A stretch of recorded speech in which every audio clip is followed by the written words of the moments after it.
Hey, it's Wes Payton with Role Playing Public Radio. We are playing the Borellus Connection. Woo!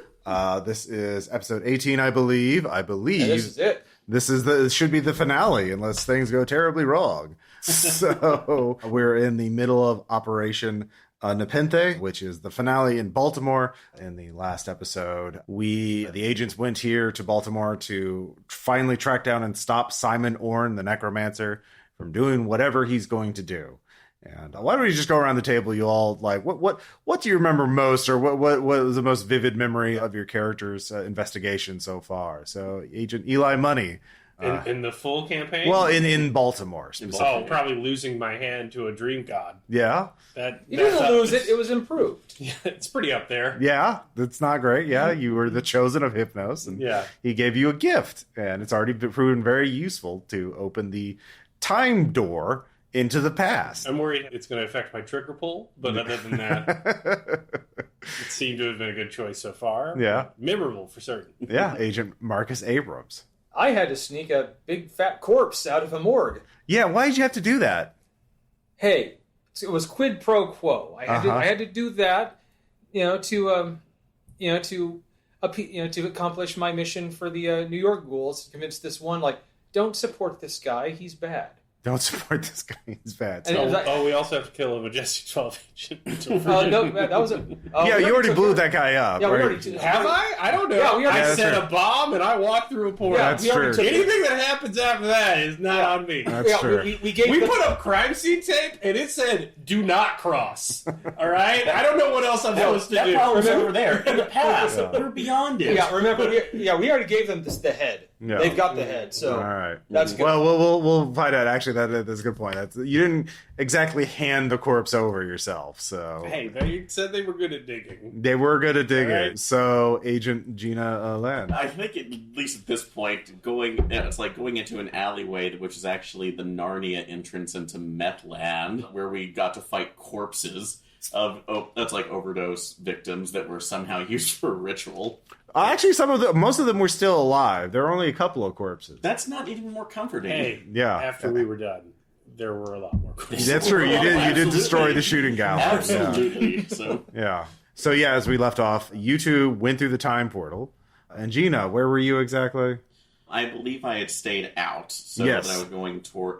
what was I? I was on another mission to find somebody else. I'm trying to remember. So okay. Well, I don't remember exactly either. There was a lot happening. Yeah. A lot of balls juggled. While you think about that, why don't we first talk about Agent Marcus and Agent Money? So you step through the door in the basement in the abandoned lab, and the experience of traveling through time, at least, or traveling through this portal, is intensely painful and disorienting. It is kind of like the Terminator time.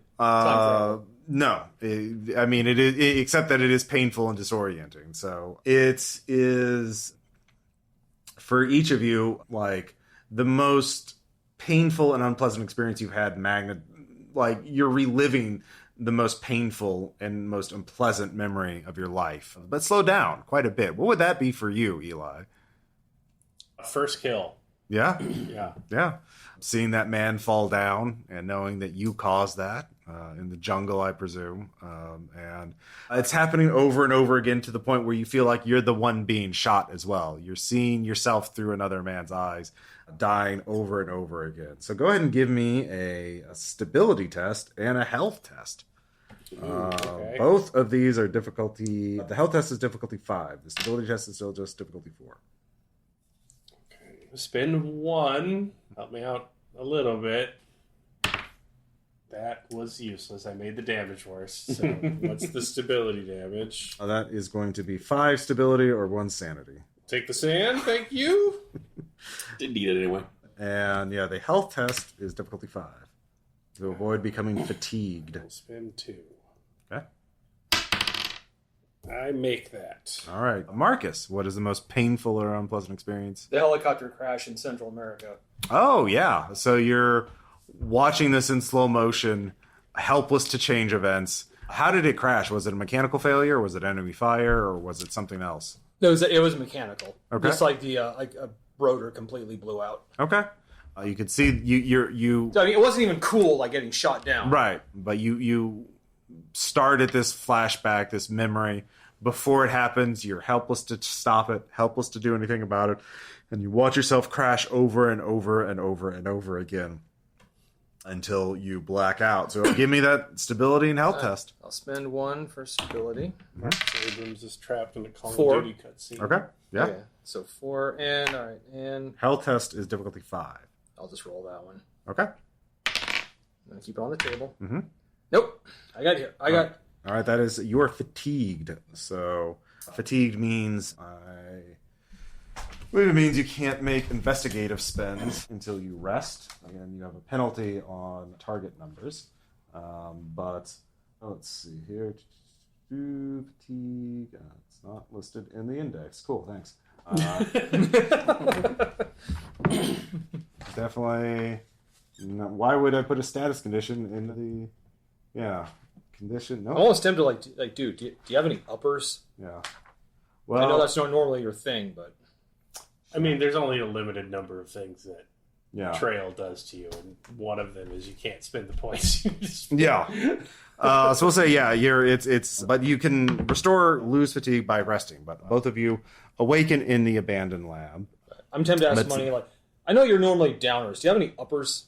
I have a Browning assault rifle in whatever time period you're in, and I'm ignoring him clearing the room. Well, yeah. Lead coats, I don't know what we're looking for here. Yeah, well, I also have a Browning, BAR. Yeah.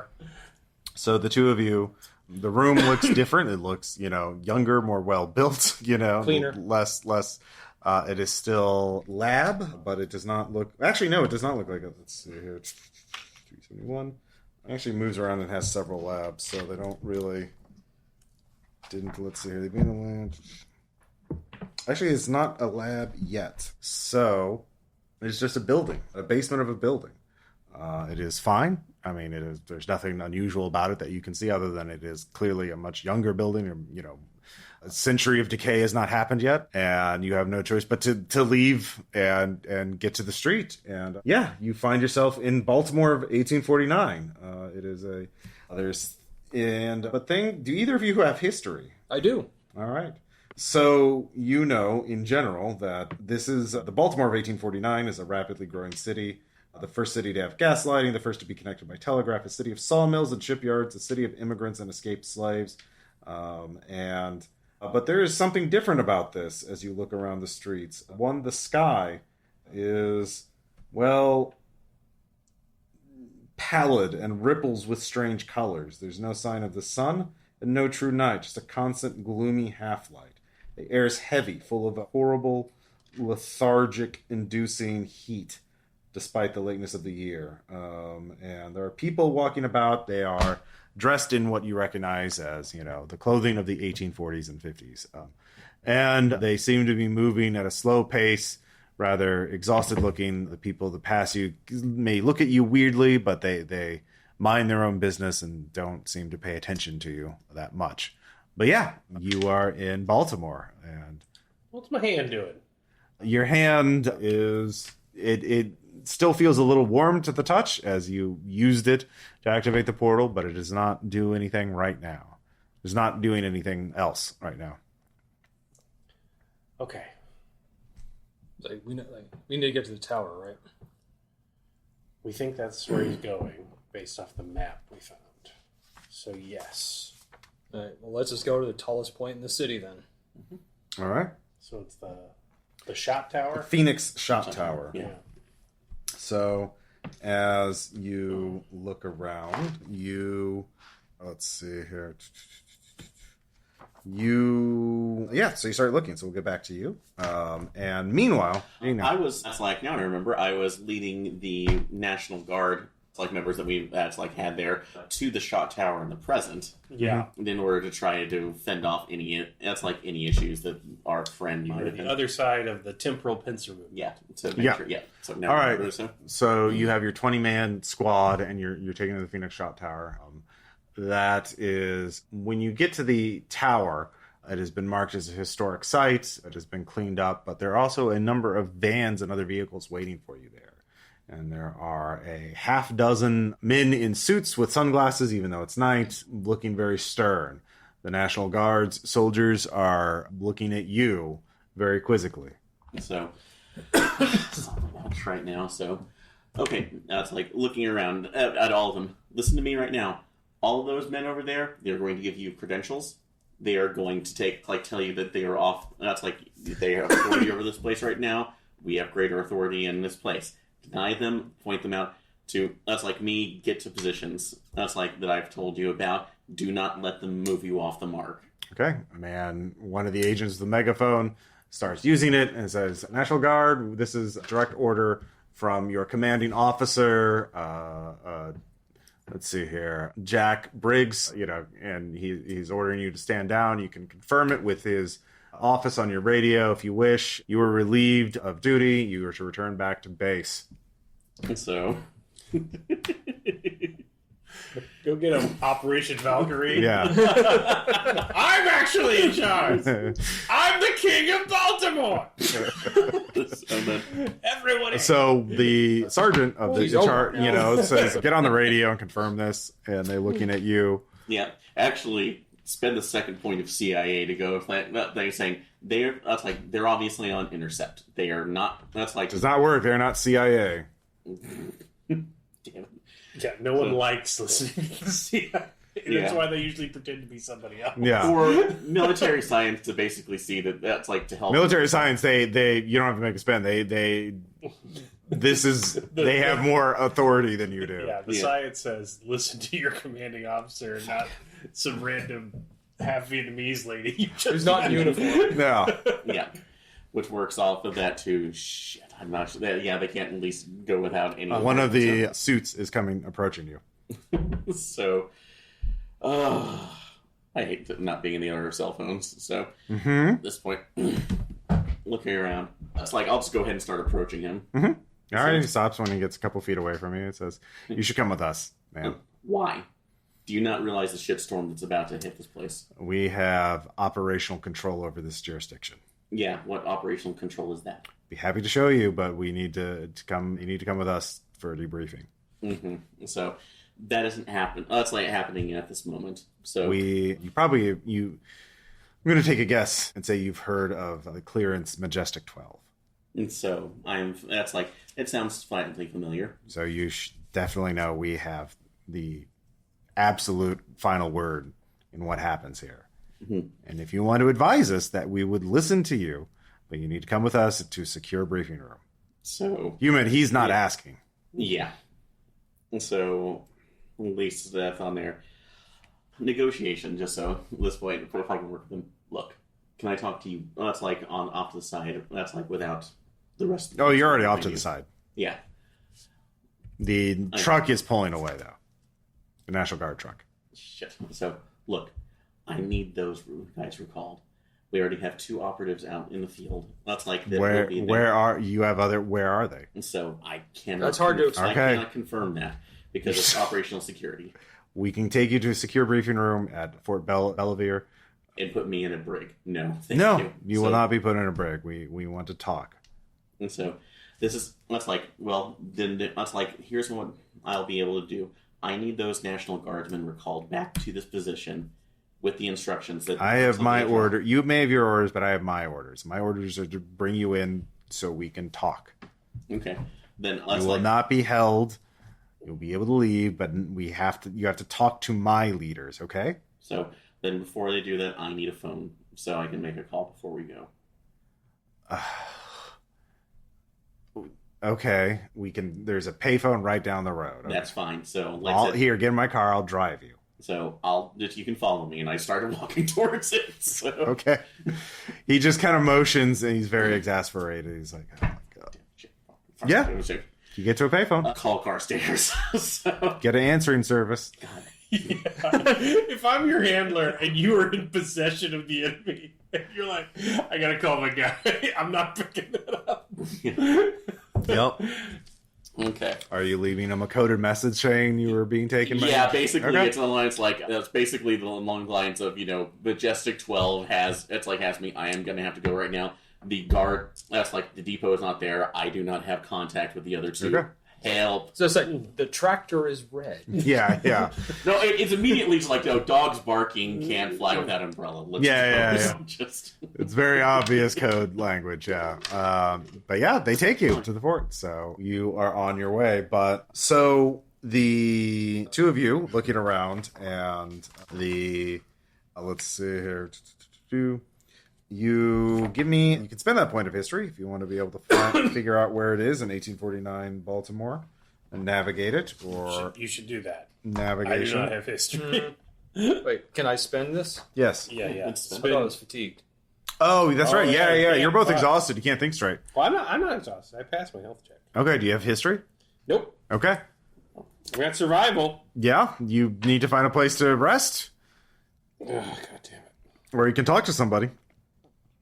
I'll talk to somebody. Okay. Just the first person you see, or you're looking for some kind of person in particular? I mean, yeah. Constable. Someone who's not going to freak out. Then no one seems particularly I think they're human. They're a little hexed. You can kind of see that everyone is affected by this. So both of you have unnatural. Oh, Both of you, well, at least you, Eli, suspect this is not necessarily the real past of Baltimore. This is like a version of the past, or a simulacrum of the past, created through Orin's sorcery. So, so the people All right, here are I'll not. talk to the first person I can get to then. Hello? I'm looking for the Phoenix Shot Tower. Well, I think it's over the hill to the right.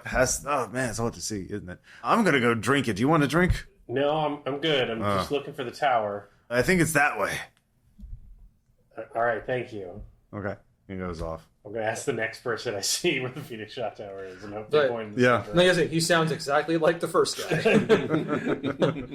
No relation. Yeah.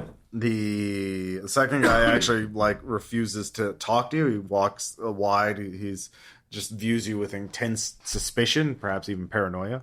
And as you walk around the city a bit more, you can see there are boarding houses, there are taverns around, but if you have survival and you know the general purpose of it, you can eventually do this. You can spend a point of survival to just sort of figure out. You do realize that this is a very small section of Baltimore, because after a few hours of walking, in which case your feet are getting heavier and heavier, and to the point where it's hard for you to keep your eyes open or to keep slogging forward. There are thorn growths blocking entire avenues and wrapping around buildings, forming a perimeter around the edge of this section of Baltimore. And people don't seem to notice it or remark upon it. There's no organized, brigades trying to hack down these growths, but you're walled off in a smaller section of Baltimore. But fortunately, So this is the game area. We're not allowed to exit. apparently, I've got to take a rest. The thorn wall is closing. Get to extract. So you eventually spot the tower in the distance, and it is entirely encased in the thorns. It's like a fairy tale. Cool. Those always end well. Rapunzel. As you're doing this, your friend Sam Loveman bumps into you, but you recognize him as Edgar Allan Poe, as he's looking around, looking very kind of confused and scared. Sam? Yes, Eli. Yeah. Where do we go from here? I don't know. I came to Baltimore on a whim. I thought I recognized a man I once knew, but I can't find him now. I love your work. Oh, thank you. It's just the most, he coughs a bit. I was looking, I saw this man I knew, Isaac Pelham, and he used to be a member of a society I was in. Musin? Yes. Yes. Yes. Troilus. Yes. Thorn. Have you seen him? Well, I was looking for him. I overheard that he's calling himself Jack Reynolds now, but I've been trying to find a way to escape, and I've seen Reynolds near this tower, and I was seeing if I could find him again and understand what was going on. I think there's a way in, but I'm not sure. Perhaps we can find it through Reynolds. I think it's my way to get out. I can't even get out of Baltimore anymore. I can't find the train station anymore. Well, let's find Reynolds. Where's he at? I think you. Well. First, I'm quite tired. We should have a drink first, and we can catch up. Why does everyone want to drink? I could use a rest. Where? I'm sure there's somewhere. Yes, there's a boarding house right over there. It has a tavern in it. Yes, can you get a drink in a room? I have a few coins left. Look, all the NPCs are gathering here. I'm sure it's where the story missions are supposed to be. I don't remember a lot about U.S. history, but they were very against quartering troops. Well, we're not troops. We're not in uniform. We literally are. That's how we escaped. That's how we went through the house. Oh, yeah. We're literally dressed well, like it's no uniform they recognize. Because also none of them really seem to mind. Just the jumpsuits. All right, I guess I haphazardly follow Edgar Allan Poe and Marcus Abrams to go get a drink. Yeah. And they just do so without my consent. I harangue them like a wife. Yeah. All right. So the three of you go into a bar. Let's do this. So the three of you go in there and you start talking. And meanwhile, Gina, you're taken to Fort Belvedere, right outside of Baltimore, I believe. And you are brought into an interrogation room, weirdly enough. And a man comes in. He's wearing a Air Force uniform, officer's uniform, but his eyes say that he is far more than just being an Air Force officer. So he introduces himself. I'm Captain James Crossfeather, and I believe you and your compatriots have been spotted multiple times in multiple disturbances. Now, we first thought you were members of the Weather Underground. So I can tell you that's incorrect. Yeah, we gathered as much. But why don't you tell me your side of the story, and I can tell you our side of the story. Okay. Well, again, not really going to fully tell you who you are. You probably have your guesses at this point. But needless to say, it's like my friends and I are part of a group that are trying to stop bad people. That's like with really scary abilities from doing bad things. And and this asshole that we've been tracking right now across the world for years at this point. Is about to pull off something right now that we're already concerned will completely create an epicenter of destruction at Boston that will spread everywhere uncontrollably. Now, given what I know about you people, I think the option right now is to not to prevent, but to control. And ultimately, I really need you to understand that what they're pulling, what this guy is trying to do, is not controllable. It is out of our perception, and it needs to be stopped. What is this individual? So, again, we don't know. Ultimately, we've tried to kill him. It has failed. We've assumed he could potentially be dead, but it hasn't come back. So either he can bring people back to life through other means, or he's extending his life unnaturally. So at best, I will let you know the documentation we found has put him out as, quote unquote, a necromancer, if you want to use spooky language. And I will let you know, as far as we can tell, he's trying to use the focal point over at the drop tower. The Phoenix Shot Tower. So the Shot Tower as a method of basically enacting whatever plan he has to go through. Like I've said before, my colleagues are in another place trying to stop this right now. Your colleagues, let's talk about them. Who are they? They went into building, and then we sent agents in to investigate. After they left, and then there was an explosion. Well, to be honest, that tends to happen to us a lot. Haphazardly stored shit. Were you meaning to trap our agents? No. So, unfortunately, I don't know what happened during that. I was already gone with... That's like on my particular mission to secure the shot tower. They walked into a fucking meth lab, man.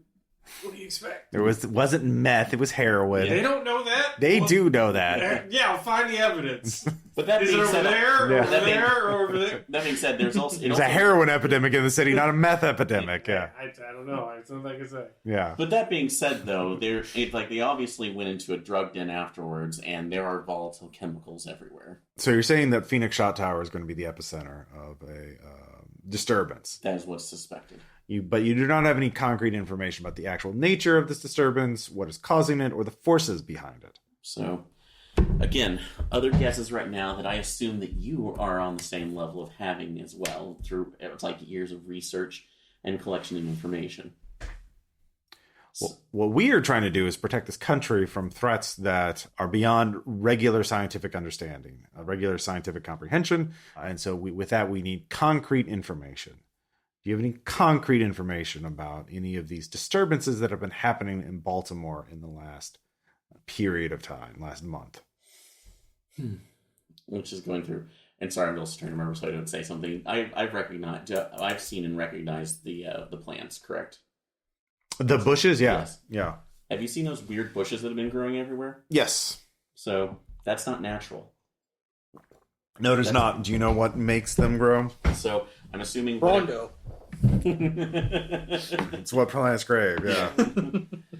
I'm assuming whatever that's like forces are that's like our friend that's like is wielding, that it's something part of that plan. That's like it's creating a literal stranglehold or bridge potentially between where he is and where we are right now. That's about as much as it's like we know. As much as you know. I will say though that I will give you the information that we managed, and managed to find that's like another link right now to that's like heroin flop house that's like was being used in order to precipitate this. I'll go ahead and give them the location of where that was. It's like my friends and I went in there. We were attacked. We managed to destroy whatever device was in there, but there was a device in there? Some pipe that was radiating cold like nothing else. I'll tell you what, if you can take a team of my agents there and show us this thing, I'd be very appreciative of that. Enough to let me go and do my business without your interference? Well, I mean, you're saying that this threat is coalescing or centering on the Phoenix Shot Tower, correct? That is correct. Well, it'll give you a lot of credibility. And okay. If you have credibility, then maybe we can get the National Guard back, or maybe we can get other assets there. Okay.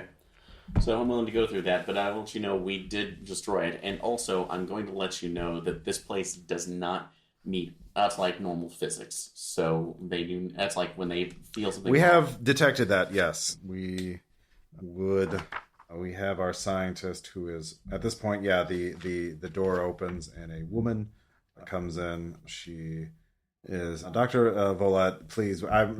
she's like, wait, so you know about the time slips, right? So, yeah. We've experienced them. So we believe that the time shifts are approaching a point of crisis. There's a deflating hypersphere detected by our deep space monitoring.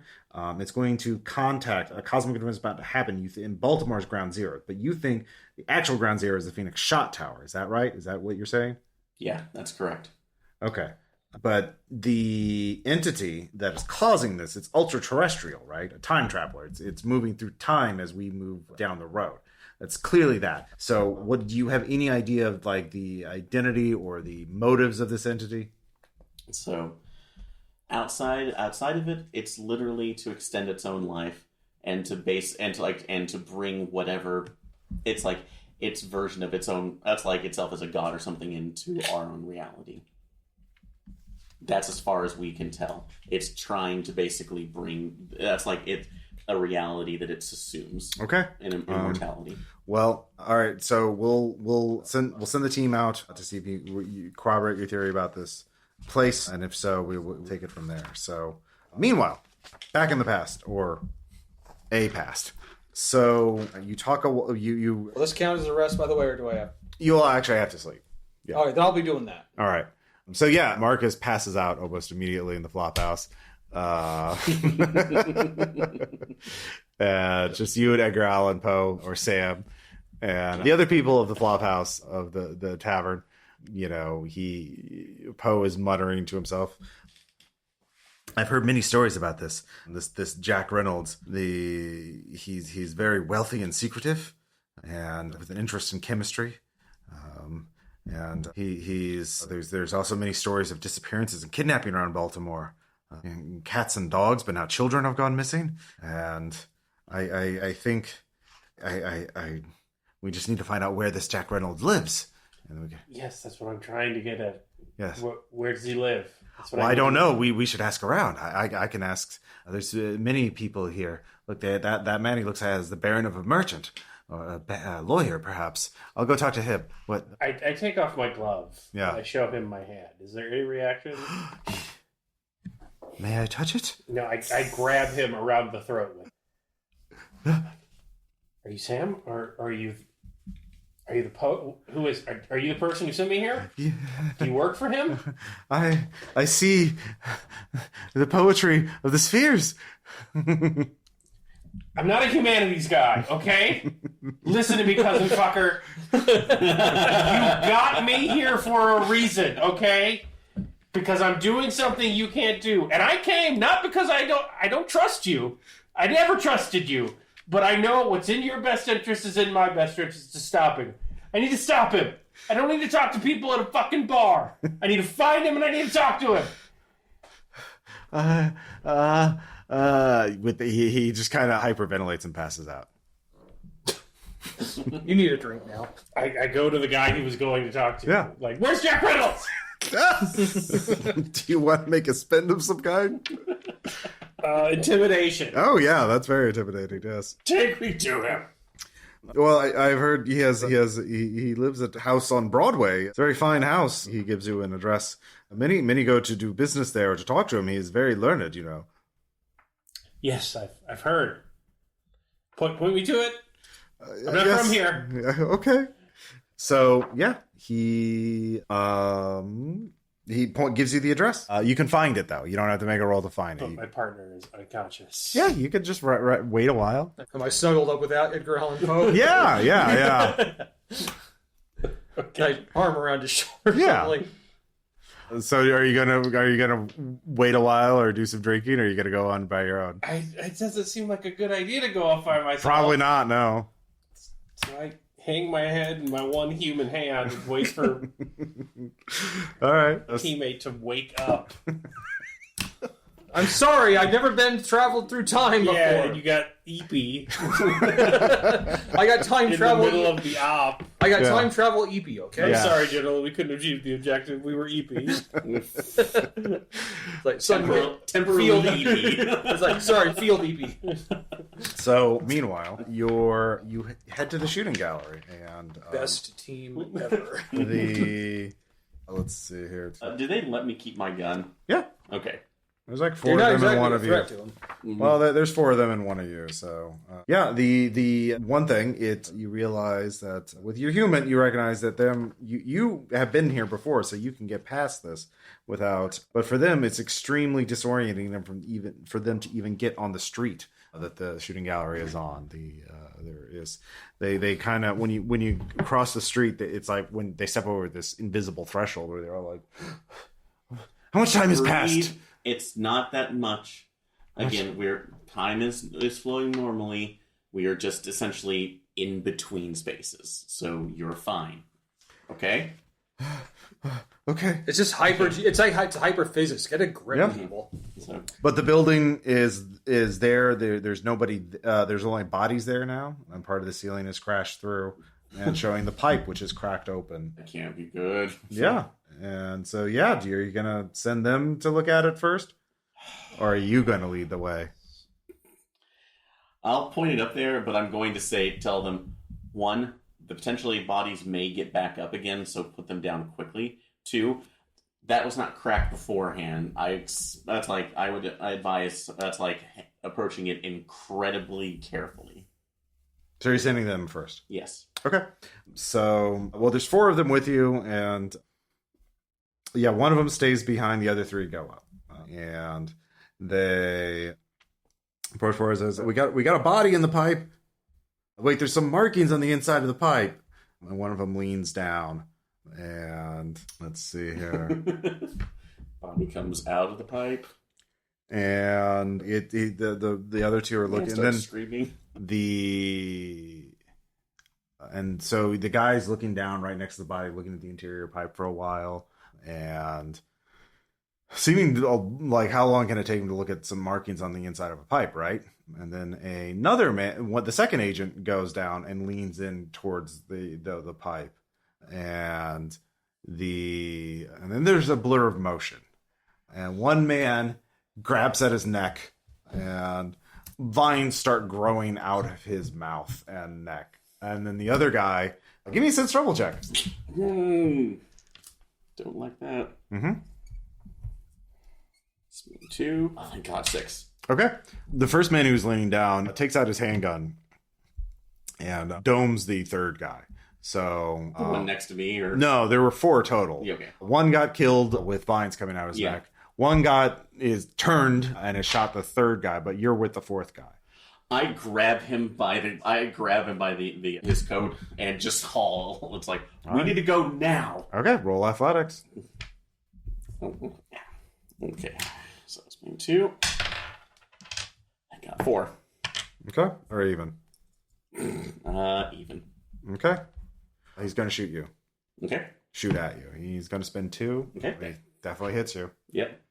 And does 3 damage to you as a bullet wings by you, or grazes you. But you made your athletic check, so he had time to aim and shoot you once before you get out of his line of sight. So you and the other agent, and you made your check, so you have the other agent with you. So yeah, I said, "What the fuck happened?" Whatever those vines were right now, that was like that. It infected them. It immediately went down. They got close. That's like it took over their minds. That thing is, your friend is now a thrall to whatever our necromancer friends. That's like abilities, sorcery, whatever the fuck it is. Well, he takes his handgun and is like, "We got to neutralize. We got to go back." No, it is, as far as we know, trapped there at this point. What if it isn't? It's like, and we have bigger problems. Caleb's silently trying to coach Jared. I know. So, but this is your evidence. The evidence we come back with missing 2 agents. That's not evidence. We need to bring back something. Come on, they're probably bad people. Come on, you have a gun. So, let's go. Oh no, he's a typical American. go ahead. So, on that point, yeah. So, ultimately at this point, you've already seen right now. You can hear his footsteps. He's approaching. Let's looking around. Hide around the corner. We dome him at the same time. Do you understand? Okay. And the containment team, because if you don't listen to me, you're going to die too, and then Boston dies. Okay, you stop hearing his footsteps. Okay. This is going to be another sense trouble check to see if you get the drop on him or he gets the drop on you. Because you were yelling and he heard that. Yeah, he did. 4. Okay, 4 is enough. Okay. You get a shot and the NPC will get a shot. Taking a shot at him. Mm-hmm. So, yeah, I want him dead. I'm going to go ahead and spend 4. That's very much going to hit him. Yeah, still. Yeah, 5. So. All right, roll damage. I needed that one. I should have 4. No, I did. 5. All right. NPC. Yeah. The 2 of you put 2 holes in him, and he goes down. All right. All right, so we need to go secure that thing in the pipe. No. No, that is not secured right now. That's your evidence right now. Does he have vines growing out of him? No, this is the one the one was killed with vines, but the other one was just the corpse whispered to him. Yeah. He saw it with his own eyes. And actually this is the point where I'm gonna you could make a intimidation. Yeah, that'll work. Yeah, I'm gonna it's like push him in there, put the gun to his neck. Yeah. You've seen a man explode in vines that do not. That's like we're growing from nothing. You've seen a corpse. That's like they saw a corpse in a pipe that has Eldritch writing on it. That is enough evidence to see that we should not be fucking with this. We need to go. You report back, or else I'm going to get other people to come back in here, see the whole goddamn thing again, and then repeat the process until you're all gone. Okay. I mean, you spent the point. He's convinced. So you took out all of Majestic 12 just by luring him to this place. Yeah, just one. It's like a stealth video It's game. the Hitman level. Hey, who's there? It's the Hey, who's there? It's like, Oh, I see it. There's a body over there. I should go in that puddle. Somebody's down. Yeah. is somebody here? Yep, turn the electricity back on. All right, yeah. So, meanwhile, a few hours pass. You wake up. You're no longer fatigued. Oh, needed that. Yeah. Fucking kidding me? Yeah. Look, I'm sorry. I've never been through time before. It wiped me out. You could try to go back to the Why is my arm around Edgar Allan Poe? Did you do that? What answer could I give you that would be satisfying? Now you say nothing. So, Shall I wake him up? Do you have your shit together? We're on a mission here. Yeah, I'm awake now. I'm good. yeah, you can ditch him and go straight back to the Phoenix Shot Tower. You don't have to go to the Broadway house if you don't want to. But wait, okay. Is Jack Reynolds Orn? that's what Poe was implying. He knew him as Isaac Pelham. I will go to Orn's house. I'll go with you. The Isaac Pelham house. Okay. Yes. That was my understanding. That's why I cared about where he was at. Yeah. All right, so I'll go with you. So you find his house. Make sure that BAR is ready to go. I assume you're leaving Poe behind. Do I anticipate needing Edgar Allan Poe? That's a question only you can answer. I mean, Eli Money does not anticipate needing Edgar There you Allan go. Poe. That's your answer then. Yeah. He studied physics Yeah. and calculus and how to shoot people. He's not a humanities guy. not a humanities guy. All right. Yeah. So it is his house is on across Broadway from Washington University Hospital, and which you recognize because that eventually becomes the church, house, and hospital where you stole a body from. So he's right across the street from there. oh, memories. Yeah, of course, his house is not there when you went because it burned down in 1851. But in 1849, it's here. So, All right, then. yeah. So you're at his house. You just want to knock on the door and see if he's home? You want to try and sneak in? By knock. Kick it in. Okay. And go hard entry. Not All with right. Browning, so. Yeah, one of us go around back. I don't know if there's a back door. I'll go around back. Yeah, close the exits. Okay, so who's up front and who's in the back? I'll take back. Okay. Is the door locked? I guess I will check that before. It is locked, yes. Okay. Back door locked too? No. Suspicious. Mm-hmm. So I, of course, search every square inch for traps. So are you sneaking in or you're kicking the door in, right? Well, yeah, if I can. All right. Yeah, you kick the door in. It is a Spartan but otherwise unremarkable room, period accurate. You know, there's wardrobes, there's a framed picture of a merchant ship, a couple of souvenirs from Europe. It gives more the impression of a hastily assembled stage. So when you open the door and back, you can see there are bloodstains on the floor of the kitchen. And We're not in Carcosa, are we? The whole stage thing. That's just what we need. but it looks like he is not here right now. But I used to go, just send room to room, secure it, secure the whole place. yeah. So you find the back room contains Orn's usual trappings. There's an altar to Yog-Sothoth, 2 pillars with the resurrection formula chalked on them, a few jars of essential salts, but it seems sloppy for Orn. It seems like he just assembled this recently, or he's not putting as much care and attention to detail as you've seen in the other labs and workshops that he's assembled over the years. But let's see here. But there are one thing that is a little bit anachronistic is there is a tunnel in the basement leading off in the direction of the hospital. Of course there is. Blood spatter there, like there is in the kitchen? Yes. So there's a trail leading from the kitchen. Well, not there like or a from continuous there? trail, but like, yeah. Spatters. They're spatters, yeah. Yeah. Can tell what direction they're going? Towards the hospital, I'm guessing. Or To from and the hospital from. to the kitchen and out the back door. Yeah, the if you were to guess, Marcus, the blood spatter in the kitchen is from butchering meat, and the blood spatter in the tunnel is from carrying blood in like jars or vessels that spilled. We'll go look down there. Yep. All right. So you follow the tunnel, Dream bars at the ready. and Imagining 20 rounds of 30-06. Full automatic. But wait, We should dream larger. 50 rounds. 223. You find something that is anachronistic for this time period. A heroin lab. Heroin has not been yet invented, but there it is. A modern heroin lab. It's just God-fearing opium right now. Yeah, just heroin ready to be made and buried so they can be found 120 years later. So industrious. Yeah, very industrious.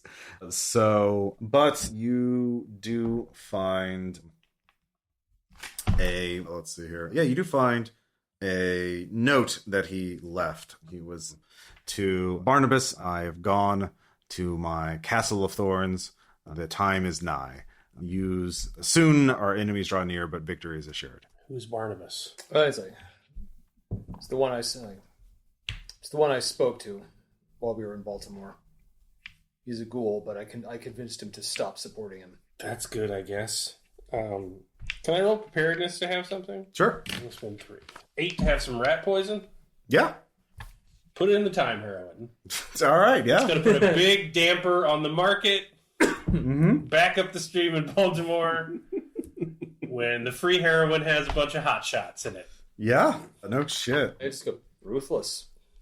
So can't be a psychic low point if you're dead. Hey, I'm not saying I don't approve. So, but we know where he is now. Yeah.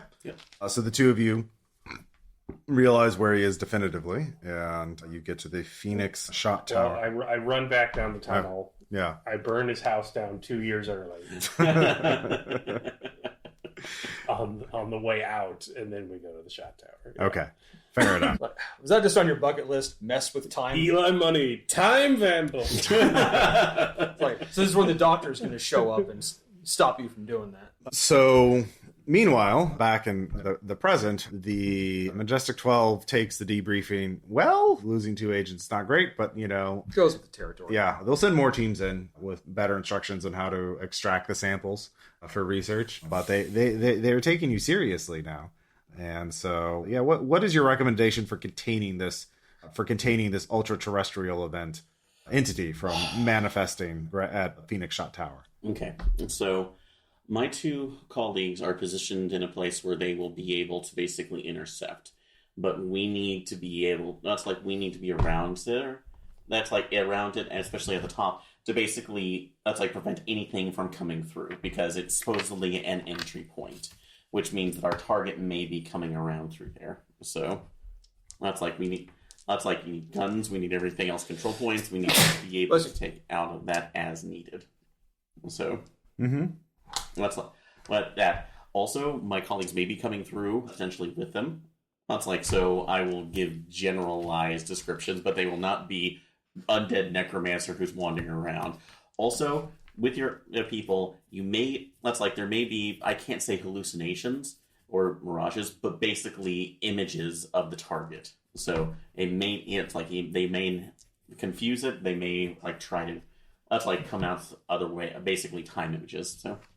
Okay, but what in terms of, what are you asking them in terms of how to prepare? What materials or personnel should be at the tower? Well, can the voice of Elon Bunny appear in Gina Lamb's head? This is Gina's scene. I mean, Gina, you can make... I'm asking Gina. What would Eli do in this case, sir? Go ahead. What would Eli do? WWED. Fire, flamethrowers, troops, armor. We had 20 National Guards troops, and then he fucked that up and got 2 of his own troops killed. Ask for 40, ask for 60. Get artillery, get tanks, whatever you can. Okay. Yeah, basically, that's literally saying is that the highest level of actual armory on this place. This place now is checkpoint Charlie. Because ultimately, I had a platoon, I want a division. Yeah. That's mark it off as a military exercise or something to honor veterans. I don't care what the fuck it is. Just do it. Okay. And so they get to work. Also, there's one other thing outside of it. So once this is done, we are all walking free of this. Oh, so. Yeah. No, we know who you work for. We're all buddies. We're all on the same Oh, side. we're not fucking buddies on that point. Hey, nothing's going to happen between those two groups. But I just want to let you know that if you do decide to do that, we do know methods of making your life more difficult. So Look, we're all on the same side here. We're all fighting communism. We're all trying to protect America. Communism. I immediately give the jerk off motion. So just What's the opposite of diplomacy? That's Gina right now. Yeah. Sounds like someone who's about to be declared an illegal organization in weeks. Yeah. No, don't worry. Once you're at this campaign, there'll be one more mission for characters. Operation Obsidian. yeah. I brought it before. This is my man because I'm moving to Easter Island. No. Oh yeah. There we go. To go The one safe to comb place. for cocaine. Well, heroin. Jeez, it's always heroin. Yeah, you could bury some cocaine there too. Yeah, the shape of everything for a moment seems very different for you, Gina, as you're talking about this. It seems for you for a moment as if the world was drawn on the surface of a deflating sphere. The unthinkable mathematics of sorcery seem to want to be cast, bubbling up within your mind. And yeah, it's there's a lot of tension, a lot of potentiality. The effort to change reality through your will and knowledge is never been easier, but it's like a pressure in your brain. So that's good. That's fun. It might be another potential that I didn't know about. Yeah, so the two of you reach the Phoenix Shot Tower. Has indeed become Orin's Castle of Thorns, a fortress. It's literally surrounded by a thick wall of the unnatural thorns. Now, you realize you both each have an object that can pierce this barrier. You have your hand, and you've been carrying around this staff all this time, and it resonates with power. So you could use either one. It will cost you 4 stability or hypergeometric points, or a mixture thereof. Only one, and you can split the cost. So you have hypergeometry. I got 1 point. All right, I've got 11. I think maybe you should just eat this cost. I think I will. Yeah. Maybe a team play their money. So as you will them to part the way, The humanities guy. I'm not the humanities guy. Whispering it to my marble hand. Yeah. I didn't even go to college. Meanwhile, in 1968, the Majestic 12 assembles everything they have. They have National Guard. They have their own troops. They have tanks. They have flamethrowers. And that's when all hell breaks loose. It seems people in the ranks, some of the soldiers just go berserk and start turning on each other. You're not sure exactly what is happening over there. Perhaps some of them were also using heroin. It was pretty common amongst the military in the 60s. And then one took over the something line, comes out of the sewers, something liquid, and drags a man through a sewer grate, causing a lot of screaming. And then thorns start manifesting around the tower. But there is a brief shimmer in front of you, Gina, as you see a hand reach out for you. It's like, your friends need you. It's like, God damn it, this is the dumbest thing ever. Yes, and Edgar Allan Poe pulls you through the portal. Tell me you're a fangirl for yes. Like, just staring at it a second right now, it's like, you should be very dead right now. So yeah, your hand suddenly moves with a mind of its own, and it just reaches out into the air. And as you're going through the portal, you feel you pull Gina out of the air, and all three of you are reunited inside the Castle of Thorns. What's Edgar Allan Poe doing here? It's a long story. We'll tell you later. So we have a military advisor. It feels like more of a humanities advisor. Do you have your gun? Yeah. All right, don't touch the thorns. That's a good. It's hard, but Majestic 12's on the other side, firefighting. Don't look.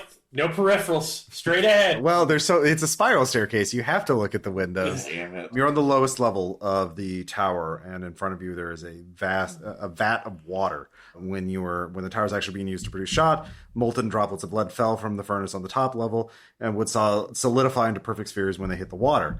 But there is a wooden, let's see here, straight at first, but then it spirals up later on. runs up the inside of the tower. The interior is illuminated by several large windows that let light in from the outside. And the windows are partly overgrown with thorns, and the light from the outside comes from any of a billion different days as the tower pierces eternity. Shafts of alien sunlight, some pale, some brilliant, some blazing with impossible intensity, wheel around the inside of the structure as if the whole of the tower were wildly spinning. The overall effect is extremely disorienting.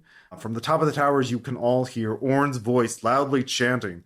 The words are in no known language, but somehow you know what he's saying. The man of truth is beyond good and evil. The man of truth shall ride to all is one, i.e. Yog-Sothoth. Each window looks out on a different point in time, a space, a different vista. And as you run up the tower, you cannot, even if you try to avoid looking, your mind's eye looks into each window. The first window, Salem.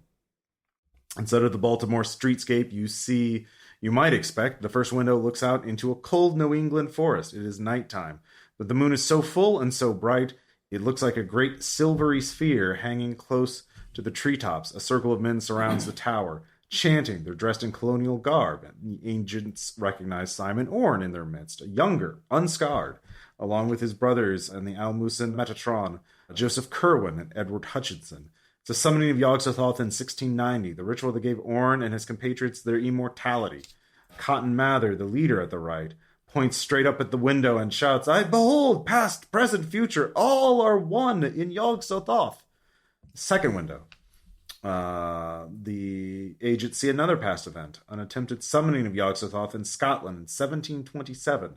The agents look out on a desolate hillside that slopes down to the sea. Small cabal led by a woman gather in a circle around a standing stone.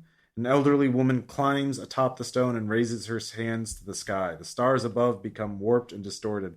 Aye, Yog-Sothoth, cries the woman. She starts to dissolve, her extended hands turning into motes of dust. They catch fire like sparks and fly into the sky, and then there's a flash of lightning that sends everyone sprawling. The woman falls from the stone, weeping, curled around the scorched flesh of her hands. Something clearly went horribly wrong with the ritual. The cabal flees, leaving the woman alone on the hillside, as a torch-bearing mob arrives from a nearby village. The agents spot Orn among those fleeing.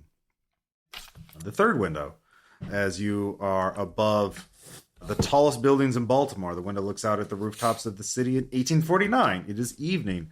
The setting sun shines in the tower, blinking against the light. The agents see a figure running in terror through the deserted streets. You recognize him as Edgar Allan Poe. The fourth window. It looks into Orn's laboratory in Cairo, the city of the dead. You glimpse familiar trappings, 2 pillars inscribed with the resurrection formula, the altar dedicated to Yog-Sothoth, the ovens, the alchemical equipment. There's no star window visible because the agents are looking through it from the other side. The huge sarcophagus, very similar to the ones you encountered in Beirut, stands in one corner of the lab. As the agents watch, they see Orn chant the words of the resurrection formula. Tell me the secret, he demands. Tell me the way to the ultimate gate. A shape boils up out of the essential salts on the altar, but it's not anything human. It's a monster. It leaps towards Orn, slashing his face, then spins around and throws itself towards you, scrabbling at the star window as if trying to break through. The fifth window looks out on a familiar street. It's Prague, and it's the one star window you looked out from Prague, again from the other side. A figure stands in the street outside, tall, wild hair with burning eyes. It's your friend. And on the night that he destroyed Orn's house, as he looks, you realize he is blasting this house with arcane energies, occult energies. And they could spill through to your side. Are you wanting to take the possibility of collateral damage to help draw his energies to damage the tower? You recognize this, Marcus. No one else does. What do I need to do it? Just draw his attention. Yeah, I think we should damage this tower a bit. Okay. I'm gonna tell everyone brace yourselves. All right. It's so hard you're gonna feel it through time. Yeah, he does, and there's a wave of occult fire that bursts through this window and sets the tower on fire, setting the branches on fire, the thorns on fire. Each of you takes 2 damage. It's going great already. The 6th window. God damn. How many windows are there? There are 7. The perspective of the 6th window is bizarre. You are looking straight down from above, a god's eye view of the city of Marseille. Again, you're looking down from the far side of the star window. In this case, the star window generated by the space warp of the Thorns in Orn's garden in Marseille. But you didn't step foot in the garden, so you just see a garden. We made the right call. Yeah. Well, you just see what you did already, but from a different angle. The 7th window looks out over Baltimore 1968. You see the Majestic 12 battle the Custodes and the possessed National Guard and some members of the Baltimore Mafia who have been sent in to their deaths. And I'm glad we're not out there. Burning tower. yeah, so let's see here. Barnabas Wheeler is not here, though. He has decided to play both sides against each other, but he did send some pawns and other expendables to hedge his bets. And so you get to the top of the tower. He is on the edge of the precipice next to the cold furnace. In front of him is a vertical drop 200 feet straight down to the vat of water. His hands are outstretched, reaching out over the void. Beams of unearthly light shine down through the cracks and gaps in the timber ceiling. Whatever's directly over the tower is of no earthly sky. And you were hearing this as you were running up to. And who are you to ask so hotly for a reckoning? To deny me what I have sought for so long and at such cost? I have lived longer than most other men, but alas, I have lived more. Time and again I have seen little minds squander their little spans, dulling their minds with drugs, with base lusts, with petty blinkered beliefs in God or law. The man of truth is beyond good and evil. Would you condemn me because I have looked beyond the feeble boundaries of most minds and sought a greater destiny? Would my death undo any of the things I have done? Would destroying me bring back those I have murdered? Leave me be, I shall not turn back. With that he takes a step forward, and his flesh begins to flake away, to dissolve. Little fragments of dust drift down towards the vat waiting below. As the first mote of dust filter down to the tower and reach the water vat at the bottom, they ignite and shoot back up into the sky as pulses of light. Orn's turning himself into essential salts, reversing the resurrection spell. And those essential salts, as they fall, become pure information to be projected into Yog-Sothoth across space and time. Well, you all understand this, and that's not great. Give me a stability check for everybody. no, that's a 6 on my part. 3 fail. All right. Let's see here. 4 stability or 1 sanity. I'll take a sanity on that. Mm-hmm. I made it. Okay. If it's a 5. Yeah, that's fine. All right. I think I need to strike him with the staff. So the staff, so the way this will be combat, he'll get to do a thing every turn, and you'll each get to do a thing every turn. So, but he is going to go first. So Lame. Yeah.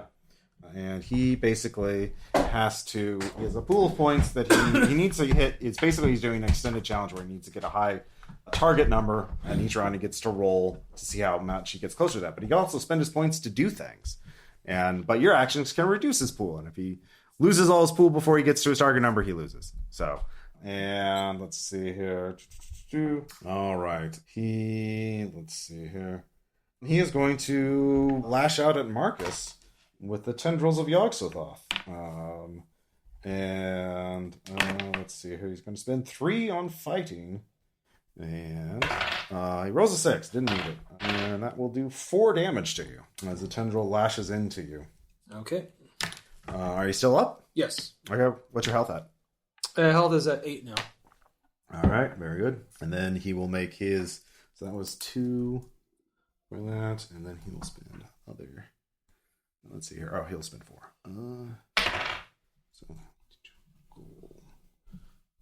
Okay. So now each of you get your action. All right. I'm going to strike him with the staff. Okay, you have to get to him first, so that's an athletics check. This is obviously difficulty 5 because you have to get to the top of the stairs, and space and time are warping, gravity is shifting.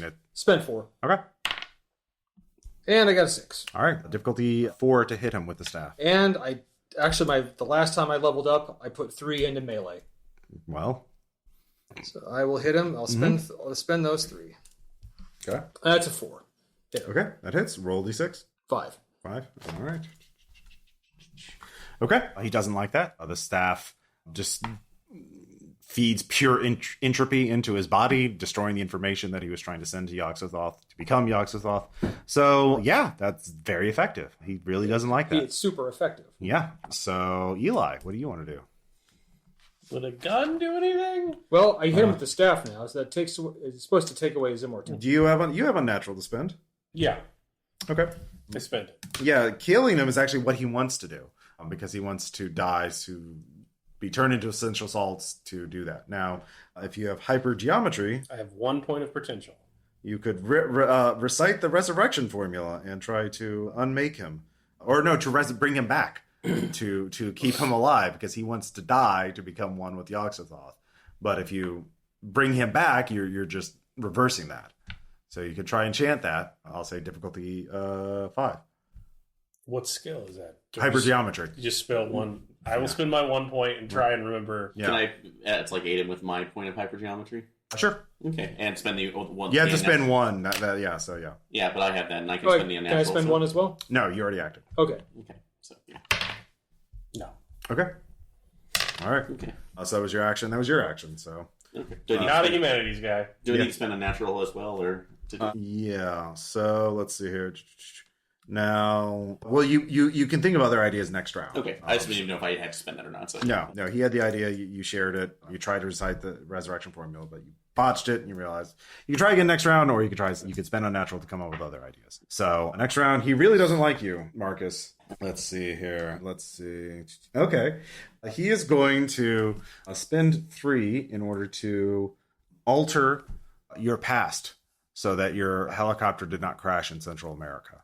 So you can see him opening the star window and to the vehicle, to the airfield where the helicopter was. And you can see him going to the mechanic and to whisper into his ears what to do to make sure the helicopter works. So you realize, obviously, you wouldn't be here if that Okay, do I need to spend a natural to know what to do here? Yeah. Give me, if you have a point of unnatural. I do. Yeah. I do. Spend it. Okay. So you realize, you can counter it with a hypergeometry spend. Or, you can hope that it doesn't. You could just tank this and hope that you're still here, or that you're still a Delta Green agent.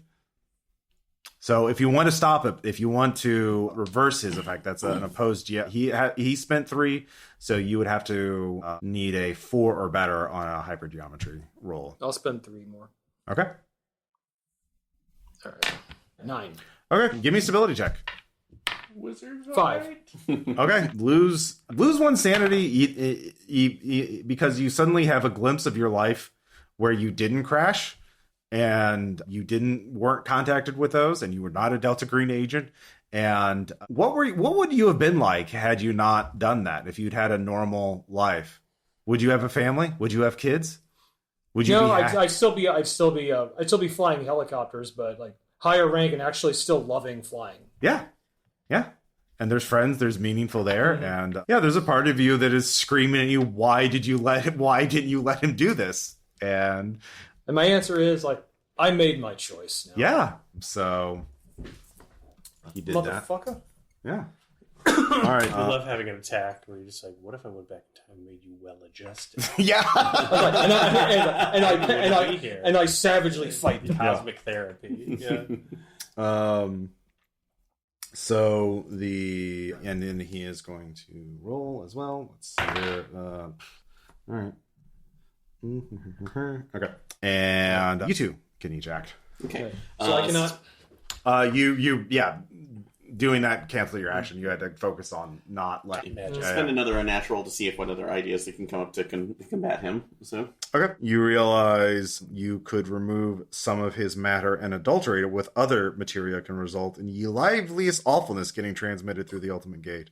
So that is something you could either of you make a preparedness check and say, of course I would have grabbed one of the Custodes jars, and that's your idea. There's others, but you know what? I'll do it. I'll do preparedness. So. Yeah, it's good.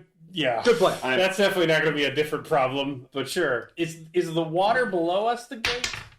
So when his salts hit the water, that's when they electrify and go up to Yog-Sothoth. If there was no water, would this continue? You don't know, but you realize you could also bring in an ally. You could use the star windows to your end as well. And like that monster you saw that slashed his face probably doesn't like him, for example. Or Marcus's friend. We're going to bring David back. Yeah. So, yeah, you could try and affect the water. That would probably... How do you want to try and affect the water? I just didn't know if it would do anything. It actually probably... they don't actually mention the text, but that makes sense. They would make sense. It would make sense that it would affect it. So, yeah. So it's like a big wooden vat down there, right? Because it's a 1849... Well, like stone, but well, I mean, it's built into the floor. Drop a grenade in there. But if you fuck up the water's chemically treated. Oh, okay. It's not just normal water. So, like, if you Piss in it. Well, yeah, I more was of going to like, shoot it a bunch and drain it, but yeah. okay, yeah, no, explosives might do something. Don't have it. I'm going to punch him with my big marble hand. Okay, yeah, To see if that works. yeah. It's like, just grab him. Give me an athletics check to get a melee range. Maybe of we him. don't want to damage And I him. did make my preparedness checks. But we may not want to try to damage him too much. We're not in like a discuss strategy point right now. Everyone's just acting. Yeah. Yeah. I spent 3, so I get a 6. Okay, yeah, you get to him melee. Give me a fighting check. It's or melee or unarmed. Spend 2. Difficulty 4.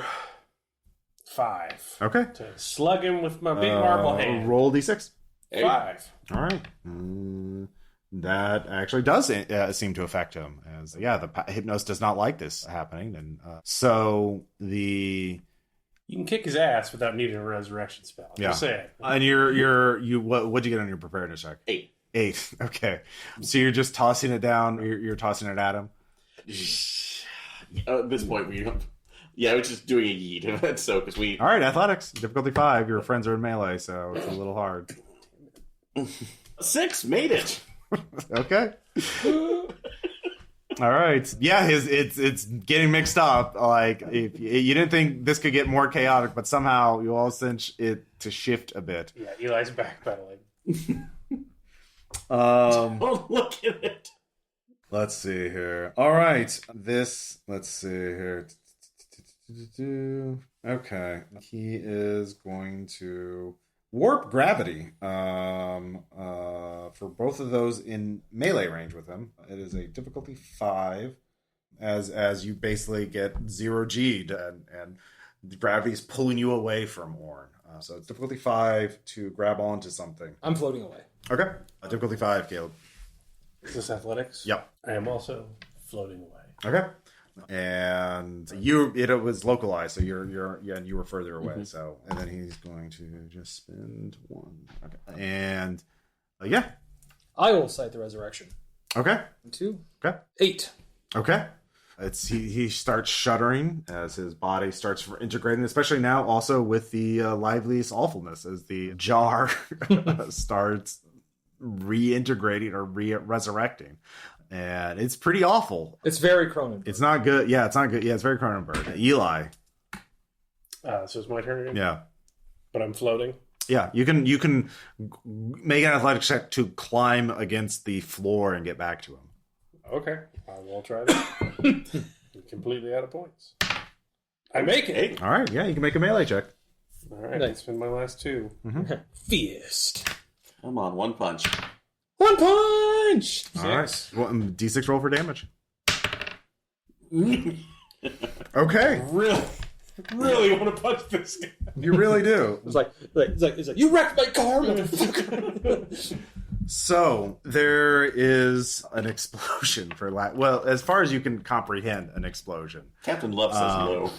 And all of you are floating through the void, and each of someone is holding onto your hand and pulling you away. Where do you want to go? You get a sense. Where would Eli like to wake up to?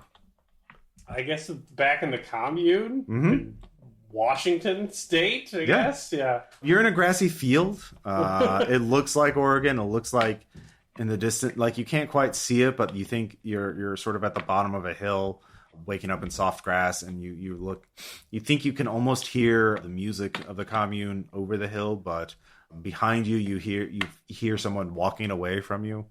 I get up and look at that. You see your friend Sam. He is walking away towards another field that seems rather misty. Sam, where is he? He's gone. He doesn't look at you, but Do you want to come? Where? It's a wondrous place. You got what you wanted, right? Yes. So you done with me? Yes? I'll stay where I'm supposed to be. Mm-hmm. Okay. Meanwhile, you two wake up and you feel that you're on a wooden floor. It is dark, but... Hey, you okay? No, I just saw every reality that ever could have existed with a man made of living salt. Nothing about this day is okay. Well, you're alive, aren't you? That's debatable. I should just... Ow! You're alive. So let's Where the fuck are we? I don't know. We need to... Let's find out. Come on. Ugh. Eli. You hear Agent Nelson speaking. Actually, you hear clapping first, and then Agent... Bravo! Bravo. Oh, you look up. son of a bitch, and reaching for my gun. Yeah. You realize you're on a stage, and Nelson is on one of the seats in front of you. Of course. You were magnificent. Of course, you didn't know that others were helping you behind the scenes, as it were. But I suspected as much, but I guess thank you is in order. You deserve a better ending than what was written for you. I think of course, Eli had another patron that helped him, but Gina, what do you want? I would like to go back to a life right now where I can spend time with my father and be a translator without having to, of course, deal with this. Of course. And you... I just wish for the retirement I've been working towards. You do want that, do you? Well, good news. You'll both be able to get that. Gina, you'll be kind of neighbors in a way. You're going to be a translator, but you'll be working in New York. It's a good casting. What do you mean neighbors? Well, he's also going to be living in New York, but in a different neighborhood, a different borough, I guess you could say. I want to go back to San Francisco where my family is. Well, that's not really an option anymore. There's a lot of, you could go back to San Francisco. I suppose that is an option, but there's a lot of complications down there. There's a lot of casualties. Majestic 12 had a lot of unanswered questions, and it's not really something that you're going to. If you go back to San Francisco, they're going to put you back in the service, and there's a mission coming up that you don't want to be a part of. We're not naming names, But Agent Nelson made a sacrifice to make sure that you would have a choice, to make sure things would wrap up nice and neatly. This wouldn't create a rather unpleasant event. So you can reject my offer. It's an invitation, not a mandate. But do I have your guarantee that I don't have to speak to this or wave around the stage with my gun? Be involved in this ever again? No, you don't have that guarantee. You don't have that. You see, once you start dancing, it's hard to stop. And you're such a good dancer. So, no, I flunked out of that ballet class. Did you? It's a performance. You're just an excellent performer, and there's always another show. As long as I have the choice to, it's like dance. Right. Or not, then that's all I care about. I'll keep an eye on you. Shut the fuck up. So, I'm not being sinister. The four of you the three of you will never see each other again. Well, you probably won't. You two might meet each other, but you won't recognize each other. But don't worry, you'll have a good life. It'll be a very interesting one. And so we cut to, but let me show you what Nelson was working on behind the scenes. So behind you, a projector comes on behind, and you turn and see, and it shows a meeting between the Majestic 12 personnel and talking about you, the three of you, and how these are terrorist Weather Underground. It's like, no, they're Delta Green. Well, they didn't tell us, so we can just say they're Weather Underground, and we can take care of them. And they're dangerous, and they're a rogue element, and we have to deal with it. And they're like, and then a person comes in and says, no, we have a source, confirms they're Delta Green. We should help them. This will be for the greater good of America. And they start playing scenes of your own, the entire mission of Baltimore. There's always someone around the corners just manipulating events just so that, that piece of the fire escape doesn't hit Eli in the skull, or that... Look down in the sand. Yeah. When there were only one footsteps, David Nelson was carrying. Yeah. And yeah, so Eli his Carstairs burns your records, as he is advised to by mysterious senior Delta Green committee agent. And you two, you are also never Delta Green agents. You just are a translator. You live in New York City. Work for the UN and just... Yeah, you live in this very nice apartment building called the McAllister. And and yeah, Marcus, you wake up in a tunnel, and you hear chanting voices welcoming you to the Brotherhood, to the old traditions. And Simon Orn, whatever happened in Baltimore didn't happen. The Phoenix Shot Tower is a historic landmark, and there never was a dramatic, dimension-ripping, rending event that threatened all of existence. As a necromancer named Simon Orn never existed, who tried to become one with Yog-Sothoth and thus become one and all, and the all is one. So, but yeah, that's the... And that's why we fucked up every historical detail we got wrong in this entire campaign. FYI. Yeah. So it was intentional. That's why none of you are shipped out to Operation Obsidian in happening shortly. Yeah. But the question remains, did any of us ever go to Easter Island ever again? Yeah, you wake up in Easter Island one day. Yeah, that's what I should have picked. Yeah. Yeah, I mean, Hypnos was just like, hey, you want to party with me in the Dreamlands forever? And you're like, nope. Just Easter Island. Look, man, I met too many of these immortal freaks, all right? It's true. There's a lot of weird immortal I've freaks. seen a lot of guys who said yes to that question, and I've never liked what happened next. Aw. Yeah, Majestic 12 grabs everything that's left, and there could be an older version where Marcus Abram becomes an early pet ghoul for Delta Green, and that obviously doesn't go wrong. They don't have problems with that. And then Operation Obsidian, of course, fucks everything up for Delta Green. And yeah, that's how it ends. You prevented Orn from ascending to godhood. So, yay. We did. Questions, comments for this finale of the campaign?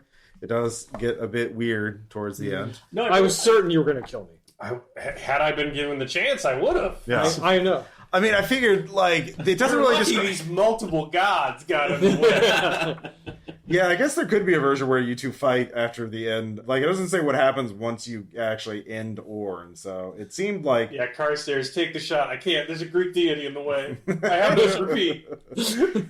Yeah, there's really... It doesn't really say exactly what happens when Orn... I just worry it's going to be years later. I'm looking through the scope, and it's like a vaporwave cover. Yeah. Like busts. Yeah. Well, years later, you actually end up finding Gina coming out of the woodwork right now, and she's trying to go to work. It's like, we have to hunt him in the sewers. Like, fuck off. No, Gina's going to be part of Carcosa now. She's in the Night Floors now. That was her choice, whether you get to be a Delta Green agent and live through that shit, or just whatever Carcosa gives So you. is the climax always like you erase the timeline of the campaign? No, it's just vague. It's just Okay. it's very vague. Like Hypnos. I mean, it did happen, but I added the erasing the timeline stuff because of Carcosa things. Yeah. Basically, the sky returns to normal. Oh, it blinked. Here it is. Assuming they stumble out of the Phoenix Shot Tower, blinking in the night of a new day. They're back in 1968. All around the thorns rot into foul munch. The sky returns to normal. The proximity of the gods may have spawned new horrors that must be contained. So, but I figured Carcosa wanted to, didn't want any of that rudeness from intruding. And I opted for that because I guess you could have stumbled out. Well, I will never trouble. No, I liked it. I was just I'll never trouble money again. Yeah. I mean, money. I don't know how long. Money could either live like to be like 80 or 90, living in the hills of Oregon, or just die in a orgy of violence in a year. I played Money as addicted, but the real thing, he was only really addicted to like doing Delta Green shit. Like, so he's going to get in trouble. Drugs, he drank, he did all that shit to be high some other way because he didn't want to admit that the only thing that really got his rocks off was fighting shot at and fighting monsters. So is he going to become a cowboy in 19? I don't know. He could. Yeah, it could be. Yeah. Oh, that's fair.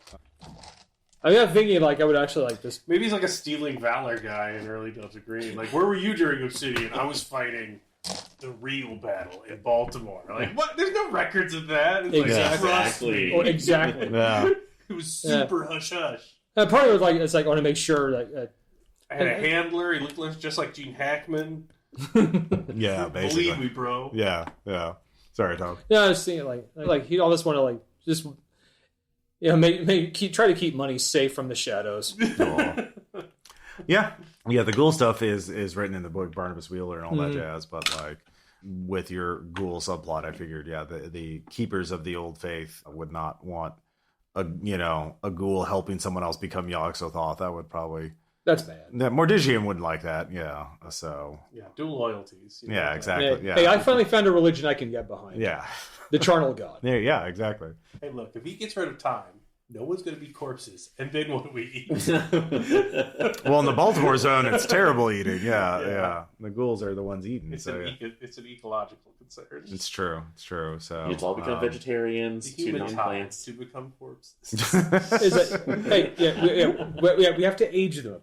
Oh yeah. But yeah, there's a lot of stuff in this campaign that like I did modify a little bit and like didn't like. One thing, Simon Orn has a shitload of magic items and spells and stuff like that, and I had to cut down on that because it was like, Jesus Christ, it's so hard way to overpowered. Well, it's like he literally has a magic item that warns when anytime he's in danger. So like it's hard to run that and like keep it fair to a degree. Barnabas Wheeler, for example, has a shotgun that's loaded with essential salt rounds that like possess you if you get hit by them. So if it doesn't, So it's like I don't want to have to do a fight where you get possessed by ghost bullets, and it's a ghost shot. Yeah, and what are you running? Buckshot, birdshot, ghost shot, ghost shot. Yeah. There's a lot of characters like that. Like that guy you held a slug. You got an actual slug. Like that guy you held at grenade point, he actually had a magic item let him summon a monster to fight him. But it's like when you snuck in successfully, so he never detected you until you literally held a grenade to his face. It's like, well, he's probably not going to summon a monster because the monster's not going to can help with a gun, but not a grenade. Like the only thing sorcerers understand is mutually assured destruction. Yeah, that's what I've learned from my year in Delta Green. Any other favorite bits of the campaign before we go? As much as I complain right now, just because of that, honestly, the airplane was one of was the more awesome. unique. It's like campaign ones where you could only hunt somebody in a limited environment too. Yeah.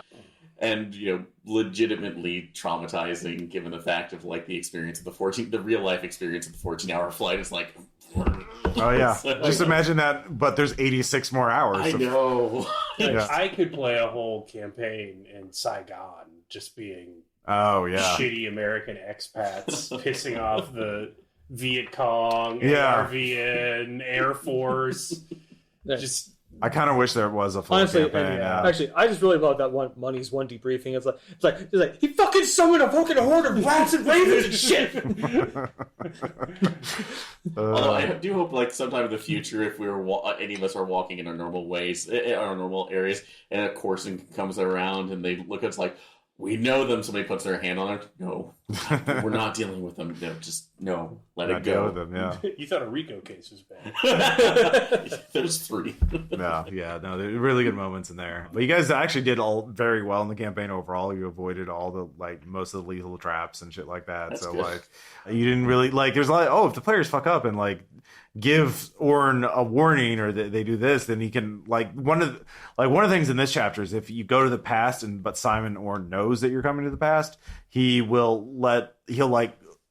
conjure your bonds to be like people in this era and then have them murdered in front of you or something horrible like that. And there's some incredible. Like that evil the giant wizard guy who gave you the staff is actually supposed to get killed in an ambush in Marseille, but you guys like did really good at setting up ambushes and stuff like that. So like you never gave him a chance to do that. So yeah, I did try and like, not that you can really min-max for Delta Green, but I did try and like, who's going to survive this campaign? Yeah. A guy who doesn't get close, who doesn't read shit, who's very, very evil and sneaky, and will try and murder it from as far away as humanly possible. Yeah, it did feel like as a group, with certain exceptions in there too, that we actually were following a lot more cautious path compared to the last time. It's like we went to make. It's like you learned. Well, my dangerous shit I did on my own time. Yeah.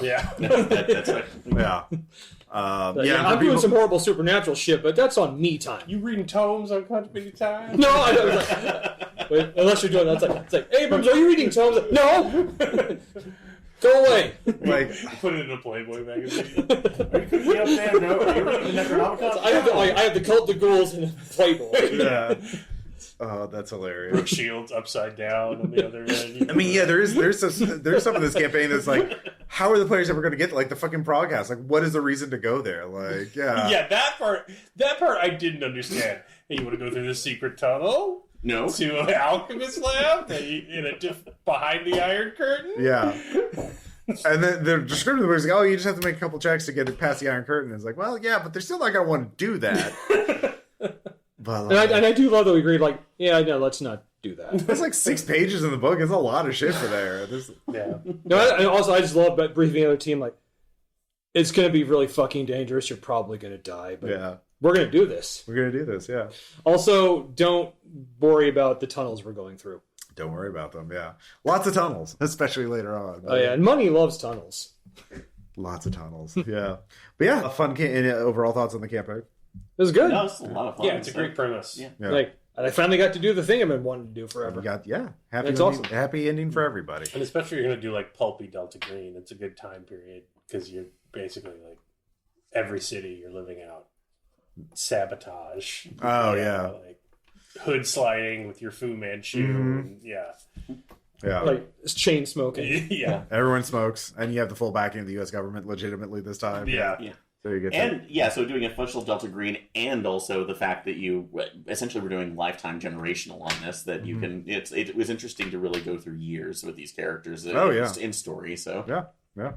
Cool. Well, yeah, it's a great campaign. So if you're wanting to run the Fall Delta Green campaign, I mean, just get it for the horse hours alone. Just run that. Get it for the lulls. It's Yeah. great. And yeah, cool stuff. Lots of background material about necromancy. Yeah. And read the case of Charles Exer And Ward. also, if you dude, haven't come already. on. The Tales of Saigon's Best Pimp. Yeah. Oh yeah. Captain Love says hello. I'm glad to add to the my gumshoe legendary scams. Yeah. Hall of Fame. Oh yeah. Black Dolphin and now Captain. Captain Love. Yeah. And on that note, we'll end. Thank you all so much for listening. We'll talk to you next time. Bye.